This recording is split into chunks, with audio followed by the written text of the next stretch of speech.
কি খবর বন্ধুরা, আশা করি প্রত্যেকে ভালো আছো, সুস্থ আছো এবং নিজের প্রিপারেশনটাকে এতটা জোরদার করছো যাতে খুব শীঘ্রই তুমি একটি গভর্নমেন্ট জব ক্র্যাক করতে পারো এবং নিজের সাথে সাথে নিজের পরিবারকেও সিকিউর করতে পারো।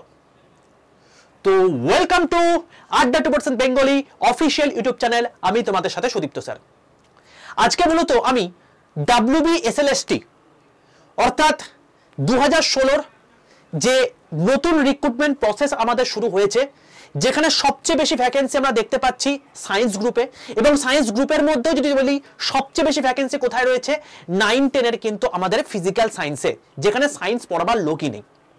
তো যাই হোক, এই ফিজিক্যাল সায়েন্সে 2016 সালে কি কোয়েশ্চেন এসছিল সেটা আমরা দেখে নেব। আজকে মূলত আমি তোমাদের এই যে পেপার রয়েছে, মানে সাবজেক্ট রয়েছে ফিজিক্যাল সায়েন্স, এর ফিজিক্স পার্টে যতগুলো কোয়েশ্চেন ছিল সেই কোয়েশ্চেনগুলো আমরা এই ভিডিওর মধ্যে সলভ করব। ঠিক আছে? তো প্রথমেই বলে রাখি, যারা যারা আমার সঙ্গে ফিজিক্যাল সায়েন্সের প্রিপারেশন নিতে চাইছো, কারণ ফিজিক্যাল সায়েন্সের মধ্যে ফিজিক্স আর কেমিস্ট্রি দুটোই পড়ে এবং তার মধ্যে ফিজিক্সের কিছুটা পার্ট আমি পড়াবো, বাকি পার্ট জয় স্যার পড়াবেন। আমার দাদা আছে যে অলরেডি ফিজিক্সে PhD, ঠিক আছে? তো মানে তার অ্যাস্ট্রোফিজিক্স মানে তার অ্যাকচুয়াল নিজের সাবজেক্ট ছিল, তো আলাদা লেভেলের ডাইমেনশন, তো আমি সেগুলো নিয়ে আমি অলরেডি মানে ভিডিও করে দিয়েছি, আমি সেই সব নিয়ে কথাবার্তা বলবো না। তো যেহেতু তোমরা অনেকে বলেছিলে যে স্যার 2016 মানে কোয়েশ্চেন পেপারটা যদি আমাদের সলভ করে দিতেন তাহলে ভালো হতো, কারণ মার্কেটে এক্সটিংক্ট ওই কোয়েশ্চেন পেপার এখন পাওয়াই যায় না।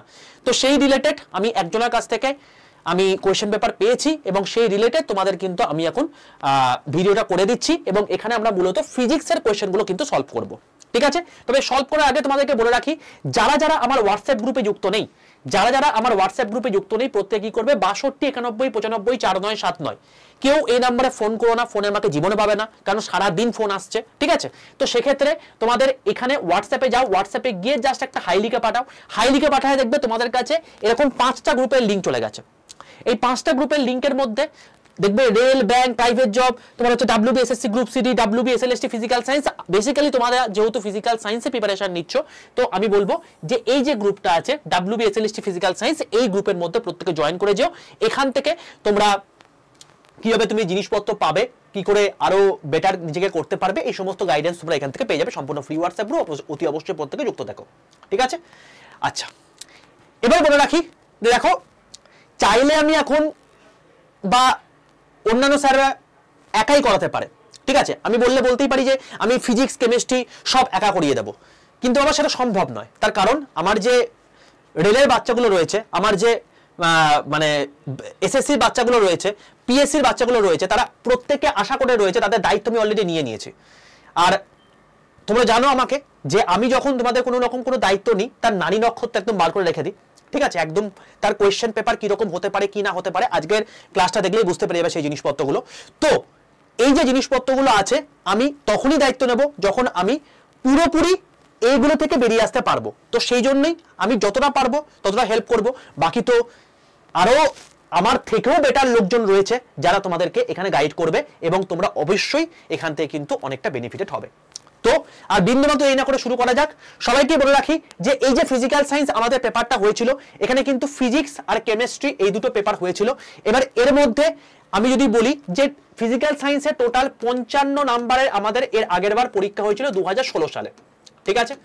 2016 সালে 55 নম্বরে পরীক্ষা হয়েছিল, কিন্তু এখন বর্তমানে যেটা হয়েছে এই 55 থেকে বাড়িয়ে 60 ওরা করেছে। আর বাকি তো তোমাদের ডিভিশনটা আমি এর আগের ভিডিওতে বলে দিয়েছি, যারা দেখোনি তারা অতি অবশ্যই আই বাটনে দেখো লিঙ্ক চলে যাচ্ছে, সেটাই ক্লিক করে প্রত্যেকে দেখে নিও।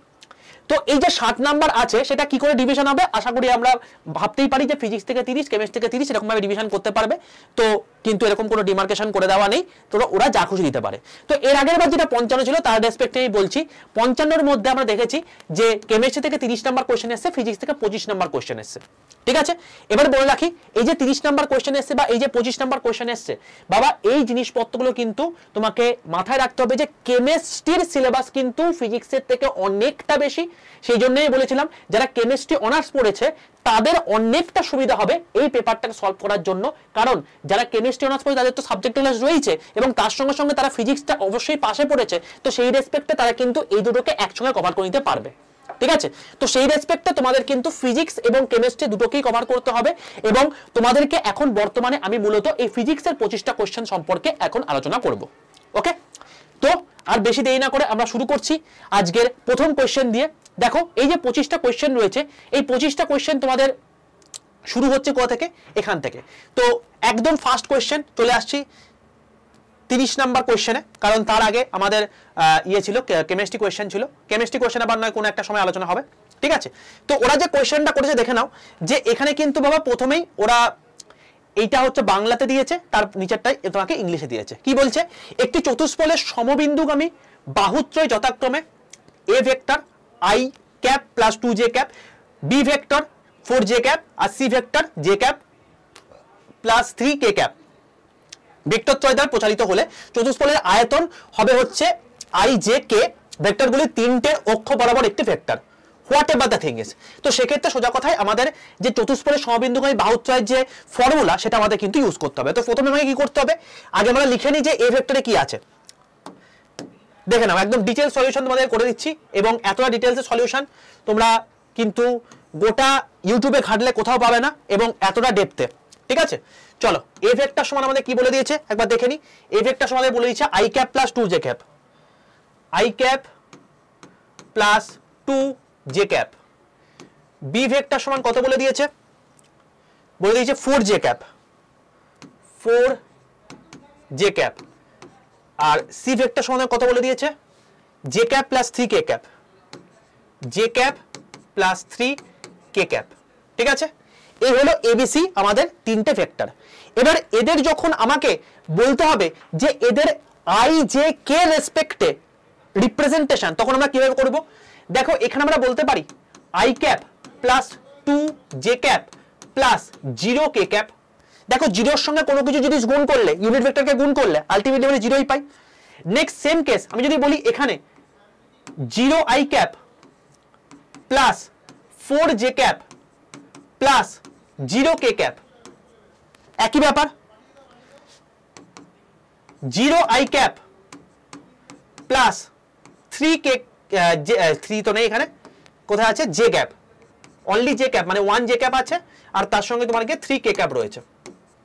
এটা হলো বিষয়, ঠিক আছে? এবার আমাদের কি বলেছে? এবার আমাদের বলে দিয়েছে তোমার গিয়ে এখানে তোমার গিয়ে এদের আয়তন বার করতে বলেছে। তার মানে আমরা কি জানি? আমরা জানি হচ্ছে এখান থেকে মানে যেটা বার করতে হবে সেটা হচ্ছে a dot B cross C.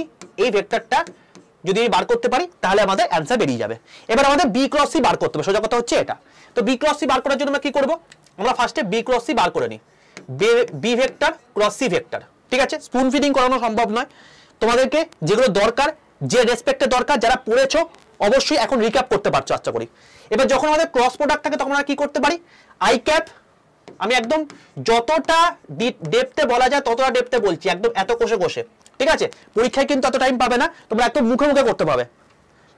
চলো এবার দেখো এখানে তোমার হচ্ছে আই ক্যাপ কত আছে? 0। এখানে জে হচ্ছে তোমার গিয়ে 4, কে হচ্ছে তোমার গিয়ে 0, সি কত দেওয়া আছে? সি তোমার হচ্ছে তোমার গিয়ে 0, জে হচ্ছে তোমার গিয়ে 1 আর কে হচ্ছে তোমার গিয়ে 3, ঠিক আছে? এটা আমাদের দিয়ে দিয়েছে। এবার এই রেসপেক্টে আমি দেখো প্রথমে ফার্স্টে আই ক্যাপের রেসপেক্টে বার করছি, আই ক্যাপের রেসপেক্টে বার করছি। তো প্রথমে আই ক্যাপ সমান কি হবে?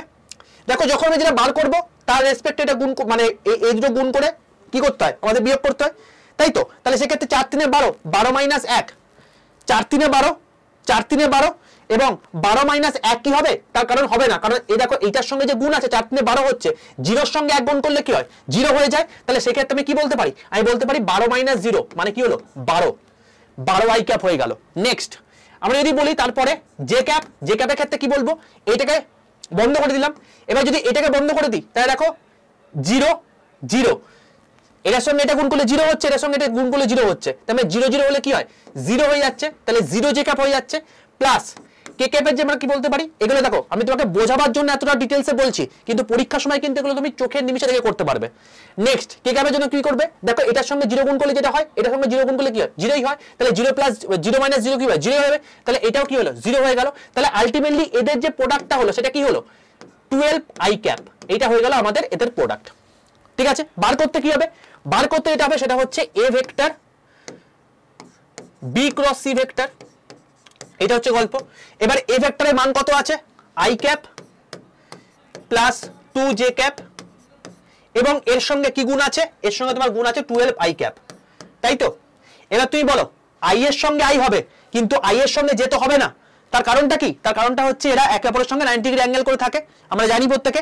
তাহলে সেক্ষেত্রে 12 ইন্টু 12 i স্কোয়ার হয়ে গেলে তোমার কত হচ্ছে 12 অ্যান্সার। তাহলে 12 ইউনিট তোমার সঠিক অ্যান্সার হবে। এবং 12 ইউনিট কি অ্যান্সার আছে এখানে? অবশ্যই দেখো এখানে অ্যান্সার রয়েছে, বি অ্যান্সার আছে। তো এখানে আমাদের অ্যান্সার কি হচ্ছে, অপশন বি হচ্ছে তোমার সঠিক অ্যান্সার। বোঝা গেল আশা করি প্রত্যেকের কাছে?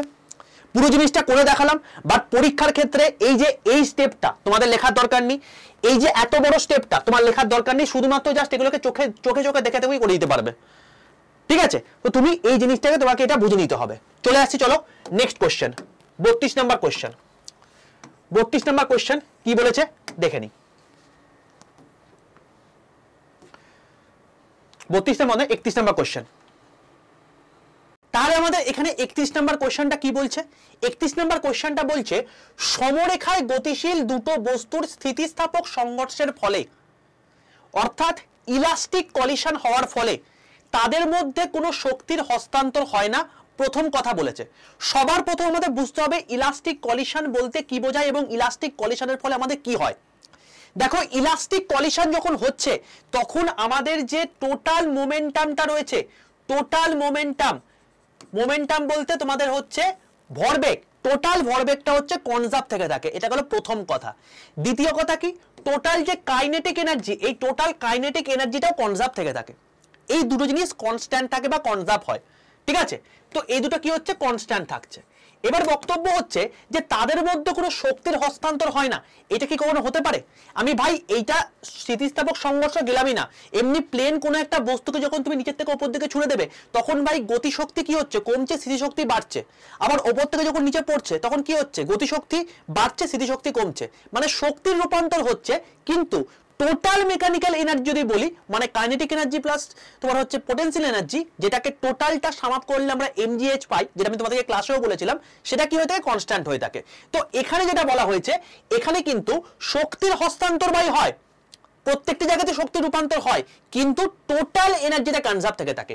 তো শক্তির হস্তান্তর হয় না, এটা তো সম্পূর্ণ ভুল কথা। নেক্সট কি বলছে, তাদের মধ্যে কোনো গতিশক্তির হস্তান্তর হয় না। অতি অবশ্যই গতিশক্তি হস্তান্তর হতে পারে। ধরো কোনো একটা ধীর গতি সম্পন্ন কোনো একটা বল যাচ্ছে, কোনো একটা ফাস্ট গতি সম্পন্ন কোনো একটা বল যাচ্ছে। তো যদি ধীর গতি সম্পন্ন বলটা যাচ্ছে আর ফাস্ট গতি সম্পন্ন বলটা যাচ্ছে, সেটা যদি যখন ধাক্কা মারে, তাহলে ভাই এর যে কাইনেটিক এনার্জিটা রয়েছে সেটা তো এর মধ্যে ট্রান্সফার হয়ে গেল ভাই। তাহলে কাইনেটিক এনার্জি কি ট্রান্সফার হলো না? হয়েছে, কিন্তু টোটাল কাইনেটিক এনার্জি কনজার্ভ হচ্ছে, এইটা কথা বলা হয়েছে। তো এটা হচ্ছে না। নেক্সট কি বলছে, তাদের মধ্যে ভরবেগ হস্তান্তরিত হয় না। আরে ভাই, ভরবেগ হস্তান্তরিত হতে পারে, আমি কখনোই কি বললাম, একে বলা হচ্ছে কনস্ট্যান্ট থাকবে, টোটাল জিনিসটা কনস্ট্যান্ট থাকবে, হস্তান্তরিত হতেই পারে বা ট্রান্সফার তো হতেই পারে। তো এটাও হচ্ছে না। তাদের মধ্যে মোট গতিশক্তির কোনো পরিবর্তন হয় না। অতি অবশ্যই তাদের মধ্যে কি হচ্ছে, মোট টোটাল, এই যে এখানে বলেছে টোটাল কাইনেটিক এনার্জি, যেই টোটাল কথাটা বলে দিয়েছে মানেই হচ্ছে এটা তোমার হচ্ছে অ্যান্সার। বোঝা গেল? এইভাবে আমাদের কিন্তু পিক করতে হবে। তো আমি তোমাদেরকে বোঝাবার জন্য একটু টাইম লাগছে, এগুলো তুমি দেখবে আর ওড়াবে। যদি তোমার প্রপার নলেজ থাকে তুমি দেখবে আর ওড়াবে এই সমস্ত কোশ্চেনগুলো। চলো, আমাদের 31 নম্বর কোশ্চেন হয়ে গেল। চলে আসছে আমরা পরের কোশ্চেন, চলে আসছি আমরা পরের কোশ্চেন 32 নম্বর কোশ্চেন। দেখো এই 32 নম্বর কোশ্চেনটা অ্যান্সার কি হবে, 32 নম্বর কোশ্চেনটা অ্যান্সার কি হবে ঝটপট করে বল। তাহলে 32 নম্বর কোশ্চেন কি বলেছে, দেখো একটি বস্তুকে h উচ্চতায় স্তম্ভের উপর থেকে ছেড়ে দেওয়া হলো, বস্তুটি 3 সেকেন্ড পরে ভূমি স্পর্শ করলো, বস্তুটি t/2 সেকেন্ডে কোথায় ছিল, এটা হচ্ছে প্রশ্ন। ভাই এই টাইপের কোশ্চেন রেলেতেও আসে, আর তোমরা তো এখন মাস্টার্স করে ফেলেছো তোমার সাবজেক্টে, বা তোমার হচ্ছে পাস কোর্সে নিশ্চয়ই পড়েছো এই সমস্ত সাবজেক্ট, মানে ফিজিক্স সাবজেক্টটা। তো সেক্ষেত্রে তোমাদের কাছে এটা জল ভাত, এগুলো দেখে তুমি অ্যান্সার করে দেবে। মানে তুমি পরিষ্কারভাবে বুঝতেই পারছো ভাই, এখান থেকে যদি এটা হয়ে থাকে, আমি পরিষ্কারভাবে মানে ব্যাক ক্যালকুলেশন করবে, জাস্ট ব্যাক ক্যালকুলেশন, h/8 তোমার হচ্ছে, h/8 যদি হয়ে থাকে তাহলে h/4 মানে 1 - h/4 হলে কত হচ্ছে, মানে সেটা বার করলেই তোমার হয়ে যাবে। এবার দেখো আমি একটু ডিটেলসে করে দেখাই। দেখো ডিটেলসে যদি বলি, তোমার প্রথম কথা কি, প্রথম কথা হচ্ছে লোকটা h উচ্চতা থেকে এরকম একটা জায়গায় ভূমি আছে, এটা এই দূরত্ব তোমার গিয়ে h, এখান থেকে কোনো একটা বস্তুকে তোমার উপর থেকে নিচের দিকে ফেলছে। এবার যখন এখান থেকে ফেলছে, তার মানে এখানে ইনিশিয়াল বেগ কত, 0 মিটার/সেকেন্ড বলতে পারি। এবার আমাদের যে কোনো উপর থেকে নিচে ফেলার জন্য ডিস্টেন্সের কথা বলা হচ্ছে, তার মানে আমাদের সেই ট্রেডমার্ক ফর্মুলা কাইনেমেটিক্সের কি, h = ut প্লাস হাফ জি টি স্কোয়ার, এটা হচ্ছে আমাদের ফর্মুলা। এবার বক্তব্য হচ্ছে দেখো বাবা, যে এখানে এই যে ইউটি আছে, ইউ এর মান যদি 0 হয়ে যায়, ভাই এই পুরোটা তো পুরো 0 হয়ে যাবে, এই পুরোটা তো 0 হয়ে যাবে। যদি পুরোটা 0 হয়ে যায় তাহলে কি আমি বলতে পারি না যে 0 প্লাস হাফ জি টি স্কোয়ার সমানই হচ্ছে এইচ, সমানই হচ্ছে এইচ। তার মানে আমি পরিষ্কার বলতে পারি জিটি স্কোয়ার সমান হচ্ছে তোমার কি 2h। এটা হচ্ছে তোমাদের নতুন একটা ইকুয়েশন আমরা পেলাম, যেটা আমাকে প্রথম যে কথাটা বলেছে তার রেসপেক্টে। ঠিক আছে, এবার নেক্সট কি বলেছে? এবার নেক্সট বলেছে তোমাকে t/2 সেকেন্ড যখন হবে তখন সে কোথায় ছিল। আরে ভাই t/2 যখন বলছে, তার মানে আমি এটাকে h এর এই t এর জায়গায় তুমি t/2 বসিয়ে দিই, ut তোমাকে 0 আছে, আমি এটা ধরছি না, তাহলে কি হচ্ছে হাফ জি, এখানে কি বলবো t/2 এর হোল স্কোয়ার, তাহলে কি হচ্ছে half G into T square by 4, তারপরে কত হচ্ছে 1/8 জি টি স্কোয়ার। এবার 1/8 জি টি স্কোয়ার যদি হয়ে থাকে, এবার জি টি স্কোয়ার মানে কি 2h, তার মানে এখানে বসিয়ে দেবো কি 1/8 ইন্টু 2h, তার মানে কত হচ্ছে দেখো h/4 হয়ে যাচ্ছে। তার মানে ও t/2 সেকেন্ড যখন হচ্ছে, যখন ও মানে t ইজিক্যাল যখন t/2 আমি ধরছি, তখন এই পার্টিকুলার কেসের ক্ষেত্রে লোকটা মানে এই বস্তুটা h/4 উচ্চতার মধ্যে রয়েছে, তাই তো? তাহলে তোমাকে যদি বলা হয় যে এইটা আলটিমেটলি মানে কত দূরত্বে রয়েছে, এখানে কি জানতে চাই, তাকে বলতে হবে যে এটা ভূমি থেকে কত উচ্চতায় রয়েছে।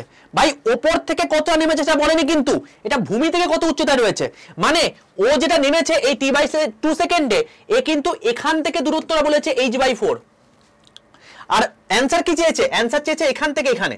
তার মানে তোমাকে কি করতে হবে, এই টোটাল থেকে h/4 বিয়োগ করে দিতে হবে। তাহলে h মাইনাস h/4 যদি করে দাও তাহলে 3h/4 হয়ে যাচ্ছে। তো 3h/4 হবে তোমাকে সঠিক অ্যানসার। 3h/4 কোথাও আছে? অবশ্যই আছে অপশন বি, এবং দেখো এ কিন্তু সঠিক অ্যানসার করেছে, অপশন বি হচ্ছে তোমাকে সঠিক অ্যানসার। কোশ্চেনটার মধ্যে কিছু আছে? কিচ্ছু তো নেই, জাস্ট তোমাকে একটু ক্যালকুলেশন করতে হবে এবং ফাস্ট ফরওয়ার্ড করতে হবে, এতটাও শক্ত কিছু নয়। চলো চলে আসছে আমরা নেক্সট কোশ্চেন, দেখে নি। এখানে তবুও তো করতে হচ্ছে, পরের দিকে তো কিছুই নেই গো, একদম পুরো দেখে দেখে অ্যানসার করবে। চলো 33 নম্বর কোশ্চেনে দেখে নি 33 নম্বর কোশ্চেনটা অ্যানসার কি হবে। তাহলে আমাদের এখানে 33 নম্বর কোশ্চেনটা কি বলছে? বলছে ধাতব দণ্ডের মাত্রাহীন একটি স্থিতিস্থাপক ধ্রুবক হলো কোনটা? দেখো এইটাকে তুমি পরিষ্কারভাবে দেখে বলতে পারবে ইয়ং গুণাঙ্ক। ইয়ং গুণাঙ্ক মানে কি? আমাদের স্ট্রেস বাই স্ট্রেন, যেটা আমরা হুকস ল পড়েছিলাম, যেখানে বলেছিলাম যে ইলাস্টিক লিমিটের মধ্যে। এটা কিন্তু ভাই তোমাদেরকে আমি নর্মাল যে আমাদের রেলের পরীক্ষা হয় সেখানে আমি তোমাদেরকে পড়িয়ে রেখেছি, যারা রেলের পরীক্ষা হয় তারাই তোমরা জানবে এইসব জিনিসপত্রগুলো। তো ইয়ং গুণাঙ্ক এটা কি? ইয়ংস মডিউলাস মানে হচ্ছে কি? মানে হচ্ছে তোমার কি হুকের সূত্রে যেটা বলা হয়েছে স্থিতিস্থাপক লিমিটের মধ্যে stress is proportional to strain. তাহলে সেক্ষেত্রে কি হচ্ছে তোমার স্ট্রেস বাই স্ট্রেন হচ্ছে তোমার কি ইয়ং গুণাঙ্ক। এবং এখানে কি হচ্ছে দেখো, স্ট্রেস বাই স্ট্রেন যদি হয়, স্ট্রেস মানে কি একটা জিনিস অবজার্ভ করো, এটা কত নম্বর কোশ্চেন? 33 নম্বর কোশ্চেন, তাই তো? তো দেখো এখানে 33 নম্বর লিখে দিচ্ছি। দেখো আমরা কি বলতে পারি, ইয়ং গুণাঙ্ক মানে কি স্ট্রেস বাই স্ট্রেন, তাই তো? এবার দেখো তুমি আমাকে একটা কথা বলছি তোমাকে, দেখো স্ট্রেনের তো কোনো ডাইমেনশন নেই, স্ট্রেনের কোনো ডাইমেনশন নেই, কিন্তু স্ট্রেসের কিন্তু ডাইমেনশন রয়েছে। স্ট্রেস কি জিনিস? স্ট্রেস মানে হচ্ছে কোনো একটা বস্তুকে যখন তুমি টানছো, যে প্রপার্টির জন্য সেটা তার ব্যাক করে ফিরে আসছে, অর্থাৎ তার যে প্রপার্টির জন্য সেটা ব্যাক করে ফিরে আসছে, সেটাকে আমরা বলতে কি ইলাস্টিসিটি প্রপার্টি। বাট যে ইন্টারনাল ফোর্সের জন্য তার প্রপার্টিটা শো করছে, তাকে আমরা বলতে কি তোমাকে স্ট্রেস। তার মানে এই যে স্ট্রেসটা রয়েছে, এই স্ট্রেস মানে কি? এই স্ট্রেস মানে হচ্ছে internal force by unit area, এইটাকে আমরা বলতে কি তোমাকে স্ট্রেস। এবার ইন্টারনাল ফোর্স যদি বলা হয়ে থাকে তাহলে সেক্ষেত্রে আমরা কি বলতে পারি? ইন্টারনাল ফোর্স মানে হচ্ছে ml t⁻², এটা তোমার কি ইন্টারনাল ফোর্স বাই এরিয়া মানে কি l স্কয়ার বলতে পারি। এবার দেখো এটার সঙ্গে এটা কেটে গেল, মানে কত হলো m l⁻⁻1 t⁻², এটা কি গেল? স্ট্রেসের তোমার হচ্ছে মাত্রা। এবার তুমি দেখো স্ট্রেনের কোনো মাত্রা নেই, তার মানে ইয়ংস মডুলাসের মাত্রা কি হবে গো? ইয়ংস মডুলাসের মাত্রা তো তোমার হচ্ছে এটাই হবে, ইয়ংস মডুলাসের মাত্রা তো এটাই হবে রে ভাই। আরে নিচেটা কিছু নেই রে ভাই, নিচে নেই মানে কি এক হচ্ছে। যদি এটা এক হয় তাহলে উপরে যেটা রয়েছে উপরেরটা বাই এক মানে কি এটাই, তাহলে ইয়ংস মডুলাসে কিন্তু মাত্রা রয়েছে, তার মানে এটা হচ্ছে না। ঠিক আছে, তো এটা গেল প্রথম কথা। নেক্সট কি বলছে? তাহলে এটা হলো না, কারণ মাত্রাহীন আমাকে বার করতে বলছে। নেক্সট কি বলেছে? নেক্সট বলছে আমাদের তোমার কি পিয়াস অনুপাত। তো পিয়াস অনুপাত জিনিসটা কি? পিয়াস অনুপাত জিনিসটা এইটা তোমাদের যারা মানে 11-12 পড়েছো তারা জানো এই জিনিসটা, যে পিয়াসের অনুপাতটা তোমার হচ্ছে এই জিনিসটা যেটা মানে পয়জনস রেশিও যেটাকে বলা থাকে, পয়জনস রেশিও অ্যাকচুয়ালি মানে এটা বাংলাতে উচ্চারণ করতে খুব বাজে লাগে, ঠিক আছে? তো এই যে পয়জনস রেশিও এটা কি বলা হয় থাকে তোমার হচ্ছে lateral strain by longitudinal strain. এবার তুমি দেখো ওপরেও স্ট্রেন রয়েছে নিচেও স্ট্রেন রয়েছে। আরে ভাই ল্যাটারাল থাকুক লংগিটিউডাল থাকুক সেটা তো একটা ক্যারেক্টারিস্টিক্স। ওপরেও স্ট্রেন আছে নিচেও স্ট্রেন রয়েছে, তার মানে ওপরের স্ট্রেনে কিছু নেই এক, নিচের স্ট্রেনে কিছু নেই এক, কেটে গেলে কি হয় এক, তার মানে কি এর মাত্রা থাকবে না, এর কি একক থাকবে না, তার মানে কি হচ্ছে এটাই অ্যান্সার হচ্ছে। বোঝা গেল? তাই এবার দেখো অন্য কিছু দেখি, বাকিগুলো দেখে নি একবার। দৃঢ়তা গুণাঙ্ক, দৃঢ়তা গুণাঙ্ককে আমরা কি বলে থাকি? Rigidity modulus. এই যে দৃঢ়তা গুণাঙ্ক রয়েছে এই দৃঢ়তা গুণাঙ্ক আমরা কি বলে থাকি? Rigidity modulus. এটাকে আমরা কি কি বলে থাকি? আরেকটা নামে শেয়ার মডিউলাস বলে থাকি, শেয়ার মডিউলাস। তো এটা কি? এটা হচ্ছে তোমাকে shear strain by stress strain, ঠিক আছে? তো এই একই ব্যাপার, স্ট্রেস বাই স্ট্রেন থাকছে, তার মানে সেখানেও আবার কি থাকবে? আরে ভাই এখানে তোমার হচ্ছে এখানে যে স্ট্রেস বাই স্ট্রেন রয়েছে এখানে যদি তোমার হচ্ছে আগে যদি একটা শেয়ার লিখে দিই তাহলে কি হচ্ছে? আরে ভাই যখন তুমি একক বার করতে যাবে তখন তো স্ট্রেস বাই স্ট্রেন নিতে হবে, তার মানে আলটিমেটলি কি হচ্ছে? এই এককটাই আসছে, তার মানে গল্প হয়ে গেল। এটা তাহলে হচ্ছে না। আর কি থাকছে? আর তোমার হচ্ছে বক্রতা ভ্রামক, যেটাকে বলতে তোমাকে বেন্ডিং মোমেন্ট। বেন্ডিং মোমেন্ট মানে কি? যেটা হচ্ছে তোমার গিয়ে ওয়ার্কের সঙ্গে সমতুল্য। কোনো একটা ফোর্স দিচ্ছ তার ফলে যে ডিস্টেন্সটা সে কভার করছে, কোনো একটা ফোর্স দেওয়ার ফলে সে যে ডিস্টেন্সটা কভার করছে সেটাকে আমরা বেন্ডিং মোমেন্ট বলে থাকি। অর্থাৎ যে ডিস্টেন্স কভার করার ফলে সেটা বেন্ড হয়ে যাচ্ছে, তাই তো? তো সেই যে জিনিসটাকে আমরা বেন্ডিং মোমেন্ট বলছি। এবার তুমি ভাবো যে ফোর্সের সঙ্গে যখন আমি ডিস্টেন্স গুণ করে দিই, যখন আমি ফোর্সের সঙ্গে ডিস্টেন্স গুণ করে দিই তখন কি হয়ে যায়? ওয়ার্ক হয়ে যায়। ওয়ার্কের কোনো মাত্রা নেই, তাহলে বেন্ডিং মোমেন্টের মাত্রা রয়েছে, গল্প হয়ে গেল। তার মানে এখানে বলছে কি? কোনটার মাত্রা থাকবে না, কোনটার মাত্রা থাকবে না।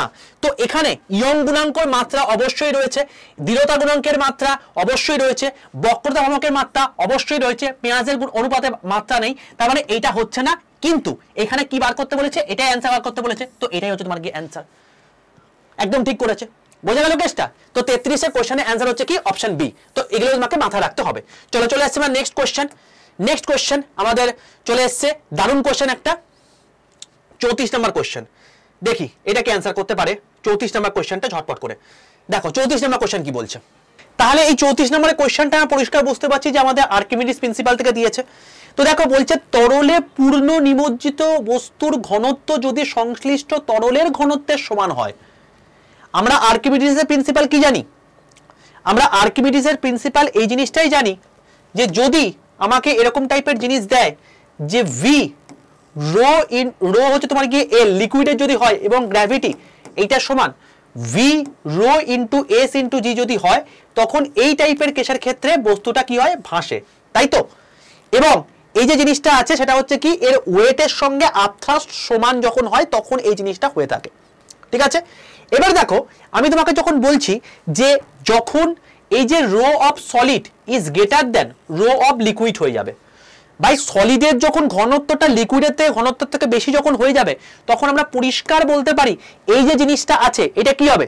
সিঙ্ক করে যাবে। সিঙ্ক মানে কি? সিঙ্ক মানে তোমাকে ডুবে যাবে। যদি এর উল্টোটা হয়, যদি লেস দেন হয়, তাহলে সেক্ষেত্রে কি বলবো? তখন এ ফ্লোট করবে বা ডুবে ডুবে ভাসবে। আর যদি ইকুয়াল হয় তখন সে কি করবে? সাবমার্সড অবস্থায় থাকবে। এই হচ্ছে গল্প। এবার এখানে যেটা রয়েছে দেখো, এখানে অপশনগুলো কি রয়েছে? বস্তুটি তরলে ডুবে যাবে বা তরলের মধ্যে যে কোনো স্থানে ভাসবে, হতে পারে বস্তুটি ডুবে যাবে এবং পাত্রের তলদেশে পৌঁছে যাবে, এটা তো হতেই পারে না, কারণ তাহলে এখানে সমান বলতো না, তাহলে গ্রেটার দ্যান বলতো, এটা তো হচ্ছে না। তাহলে আংশিক অবস্থায় ডুবে থাকবে, এটাও ভাই মানে হচ্ছে না, মানে ডুবে যাবে, মানে ডুবে যাওয়াটা কথা এখানে আসছে না, কারণ এখানে ভাষার কথা থাকবে, আর এখানে ডুববে না, এটাও কখনো হবে না। তাহলে এখানে বস্তুটি তরলে ডুবে যাবে এবং মানে আংশিক অবস্থায় ভাসবে, মানে ফ্লোট পার্সিয়ালি, ঠিক আছে? এই জায়গাটায় তোমার হচ্ছে পয়েন্ট করতে হবে। তো আমাদের যদি বলা হয় যে এই চারটে অপশনের মধ্যে চুজ করতে, অবশ্যই কিন্তু আমাদের 1 নম্বর অপশনটা সঠিক হচ্ছে এবং তার রেসপেক্টেই আমরা কিন্তু এখানে অ্যান্সার করতে পারছি, ঠিক আছে বাবা? তো আশা করি পুরো জিনিসটা বুঝতে পারছো। তো দেখো এই যে জিনিসটাই তোমাকে বললাম, এটা তোমার ভাবতে কতক্ষণ লাগছে, আমি তোমাকে বোঝাচ্ছি বলে এই টাইম লাগছে, তোমার ভাবতে কিন্তু এর থেকেও কম টাইম লাগবে।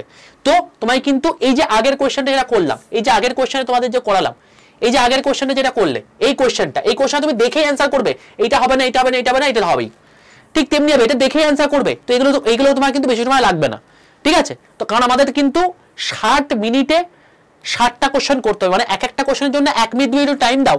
দেখো প্রথম কোশ্চেনে যখন অঙ্ক করেছিলাম সেটার জন্য তোমার হচ্ছে 1 মিনিট বা 1.5 মিনিট টাইম লাগবে, ঠিক তেমনি হবে লাস্ট দুটো যে কোশ্চেন করলাম সেখানে কিন্তু আবার 10 সেকেন্ড টাইম লাগার কথাই নয়, মানে 50 সেকেন্ড তোমার কিন্তু টাইম সেভ হয়ে যাচ্ছে। চলো এবার চলে আসছে এখানে স্ট্রিমলাইন ফ্লো ক্ষেত্রে কোশ্চেন দিয়েছে ধারারেখ প্রবাহ। দেখো 35 নম্বর কোশ্চেনটার অ্যান্সার তাহলে কিরকম টাইপের হবে বলে তোমার মনে হচ্ছে? তো দেখো এখানে যেটা বলছে সেটা কিন্তু স্ট্রিমলাইন ফ্লোর কিন্তু একটা ইকুয়েশনকে বোঝানো হচ্ছে, এবং এই কোয়েশ্চেনটা করতে তোমাদের কিন্তু 10 সেকেন্ড টাইম লাগবে, তার বেশি কিন্তু লাগবে না। তার কারণ যারা পয়সলিস ইকুয়েশন পড়ে রেখেছো তারাই এই কোয়েশ্চেনটা করতে পারবে। কি বলছে? ধারারেখ প্রবাহের ক্ষেত্রে এ ব্যাসার্ধের কৈশিক নলে দুই প্রান্তের চাপের পার্থক্য নির্ভর করে কোন জিনিসটার উপর। দেখে তুমি বলে দেবে আচ্ছা ওইখানে কি ছিল 8⁴ ছিল, এখানে যেহেতু চাপের পার্থক্যর সঙ্গে বলেছে তাহলে 8⁻⁴ হবে। এখানে পরিষ্কার ডি অ্যান্সার দেখে বলে দেবে। এবার যারা বুঝতে পারছো না তারা তোমরা কনসেপ্ট ক্লিয়ার নেই বলে ভাই করতে পারছো না। পয়সলিস ইকুয়েশনটা কি ছিল ভাই মনে করে দেখো একটু। পয়সলিস ইকুয়েশন কি ছিল? পয়সলিস ইকুয়েশন কি ছিল? Q = pi into delta P into r⁴। আচ্ছা এখানে আর যেহেতু এখানে বলেনি, এখানে যেহেতু এ বলেছে তাহলে আমি এখানে a⁴ দিয়ে দিলাম, a⁴ তোমাদেরকে দিলাম, এবং তার সঙ্গে সঙ্গে 8 ইটা ইন্টু এল। এই হচ্ছে তোমার কি ফর্মুলা। এবার যদি এই যে ফর্মুলাটা আছে এই ফর্মুলার মধ্যে এইটা কি কিউটা কি, এই কিউটা হচ্ছে তোমাকে ফ্লো রেট, পাইতে একটা কনস্ট্যান্ট, এই যে প্রেসার ডিফারেন্স এটা হচ্ছে তোমাকে প্রেসার ডিফারেন্স, আর এই যে ক্যাপিলারি টিউবের তোমার হচ্ছে রেডিয়াস যেটা রয়েছে সেই রেডিয়াসটা হচ্ছে এটা, লেন্থ হচ্ছে এটা, এবং এটা হচ্ছে ভিসকোসিটি কোএফিসিয়েন্ট। এবার কার সঙ্গে রিলেশন বার করতে বলেছে? এর সঙ্গে এটা রিলেশন বার করতে বলেছে। এবার এরা কি একই জায়গায় রয়েছে না? এবার একই জায়গায় যদি থাকে তাহলে delta P is reciprocal to কি a⁴ না? তার মানে আলটিমেটলি আমি কি বলতে পারি? Delta P is proportional to a⁻⁴ বলতে পারি না? এবং তার রেসপেক্টিভে এখানে এইটা অ্যান্সার হবে গো। পরিষ্কারভাবে তুমি বলতেই পারো অপশন ডি হচ্ছে তোমাকে সঠিক অ্যান্সার। ভাই অন্য কোনো দিকে কোনো অপশন যাবেই না। এবং এটা তোমাকে আমি করে দেখালাম, তোমার যখন এই জিনিসটা চোখের মধ্যে থাকবে না তুমি এটাকে দেখে ডি অ্যান্সার করে দেবে। তো তার জন্য কি দরকার? তোমার কনসেপ্ট ক্লিয়ার দরকার, এবং যা যা বলেছি সেগুলোকে মনে রাখতে হবে। চলো চলে আসছে আমি নেক্সট কোশ্চেনে। নেক্সট কোশ্চেনটা কি বলছে? বলছে কাঁচের প্লেটের উপর পারদের ফোটার স্পর্শ বিন্দুতে তরলের অভ্যন্তরে অঙ্কিত কোনটি একটি কি হবে? আরে ভাই এই কোশ্চেনটা তো আমি তোমাদেরকে মানে করিয়ে মানে পাগল করে দিয়েছি। এটা এসএলএসটির কোশ্চেন নয়, এটা হচ্ছে মানে আমি ইভেন এই কোশ্চেনটা এতবার কোশ্চেনটা এসছে, ঠিক আছে? এবং এখানে যখন কাঁচের প্লেটের সঙ্গে পারদের ফোটা তোমাকে বলছে তখন এখানে স্থূলকোণ ছাড়া কোনো উপায় নেই। তার কারণটা হচ্ছে এই যে কাঁচটা রয়েছে, এই যে তোমার কাঁচ রয়েছে, এই যে কাঁচ আছে, এই কাঁচের মধ্যে যখন পারদ থাকবে সেই পারদের যে এটা মানে কার্ভেচারটা হয়ে থাকে এটা হচ্ছে তোমার কি এরকম টাইপের হয়ে থাকে। এবং যখন তুমি এখানে ক্যাপিলারি অ্যাকশনের জন্য যখন মানে কোনটা আঁকবে সেই কোনটা হচ্ছে তোমার কি এই যে এটা কি হচ্ছে অবটিউস অ্যাঙ্গেল হয়ে যাচ্ছে, ঠিক আছে? এবার এই সেম জিনিসটাই যদি তুমি জলের ক্ষেত্রে আঁকো, জলের ক্ষেত্রে কি হচ্ছে? এই জিনিসটা হচ্ছে এইটা, এই দেখো এইটা সূক্ষ্মকোণ, ঠিক আছে? এই এদের যে মধ্যে অ্যাঙ্গেলটা কত আছে, এই অ্যাঙ্গেলটা তোমাদেরকে আমি যেটা নর্মাল আমি যখন তোমাদেরকে এমনি ক্লাস করাই সেই ক্লাসই আমি করিয়ে রেখে দিয়েছি। তোমাদেরকে এবার দেখিয়ে দিই ঝটপট করে। দেখো তোমাদের আমি একবার ছোট্ট করে দেখিয়ে দিই, ছোট্ট করে একবার তোমাদের দেখার দরকার আছে। এই জিনিসপত্রগুলো তোমরা যদি না করতে পারো না এর থেকে বাজে কিছু হতে পারে না। তোমাদেরকে আমি একবার দেখিয়ে দিই। এই দেখো জাস্ট আমি কিছুদিন আগেই এই ক্লাসটা নিলাম তোমাদের কোনো একটা ব্যাচে, মানে আমার রেলের ব্যাচের মধ্যে। তো সেখানে এই যে ক্যাপিলারি অ্যাকশন, এই দেখো ক্যাপিলারি অ্যাকশনে তোমায় কি করেছি? H = 2s cos θ by r rho g, এটা হচ্ছে ক্যাপিলারি অ্যাকশনের ফর্মুলা। এবং এখানে এই যে হাইটটা রয়েছে এই হাইটটা তোমার হচ্ছে সারফেস টেনশনের সঙ্গে রো এর সঙ্গে কি মানে রিলেশন করছে সেই জিনিসপত্রগুলো থেকে শুরু করে আমি তোমাদের এই যে রিলেশনগুলো রয়েছে এই রিলেশনগুলো থেকে শুরু করে, এবং এখানে দেখো কন্ট্যাক্ট অ্যাঙ্গেল, এই কন্ট্যাক্ট অ্যাঙ্গেল তোমাকে বললাম যেটা এদের যে কার্ভেচারটা হয়ে থাকে, ঠিক আছে? এই মিনিসকাসের কার্ভেচারটা কনকেভ আপওয়ার্ড হচ্ছে নাকি তোমার হচ্ছে কনভেক্স ডাউনওয়ার্ড হচ্ছে, এই তোমাকে যেটা দিয়েছে অবটিউস অ্যাঙ্গেল হচ্ছে এরাও করে দিয়েছি, ক্যাপিলারি ডিক্রিজ হচ্ছে এবং অবটিউস অ্যাঙ্গেল হচ্ছে এই যে জিনিসটা দেখতে পাচ্ছ। এই সমস্ত জিনিসপত্র রেলের ক্লাসে করিয়ে দিয়েছি ভাই, এসএলএসটি তো কোন ছাড়। তো রেলের ছেলেগুলো তোমাদেরকে মানে সেভাবে দিয়ে দেবে। এবং তোমাদেরকে বলে দিয়েছিলাম দেখো এই চারটে জিনিস মনে রেখে দিও, এই চারটে মনে রেখো। Contact angle between glass and pure water 0 degree, contact angle between glass and normal water 8 degree, contact angle between glass and mercury 135 degree. দেখো এখানে 135 ডিগ্রি মানে কি 90 ডিগ্রি থেকে বড়, তার মানে কি হচ্ছে অবটিউস অ্যাঙ্গেল হয়ে যাচ্ছে। এবং যখন কন্ট্যাক্ট অ্যাঙ্গেল বিটুইন ওয়াটার আর সিলভার হবে যখন তোমার জন্য 90 ডিগ্রি হবে। এগুলো যারা আমার রেলের ক্লাস করেছে না তারা পর্যন্ত করে গেছে, তোমরা তো এগুলোতে সম্পর্কে আরো বেশি এক্সপার্টাইজ হয়ে গেছো। তো এই টাইপের কোশ্চেন দিয়েছে, সুতরাং ঘাবড়ে যেও না, যে কোশ্চেনগুলো দিয়েছে সেগুলোকে অ্যাকসেপ্ট করো, তোমরা আরামসে পারবে, কেন পারবে না? এবং এই কোশ্চেনগুলো তোমার দেখে কি মনে হচ্ছে? এই কোশ্চেনগুলো তুমি জাস্ট চোখের নিমিষে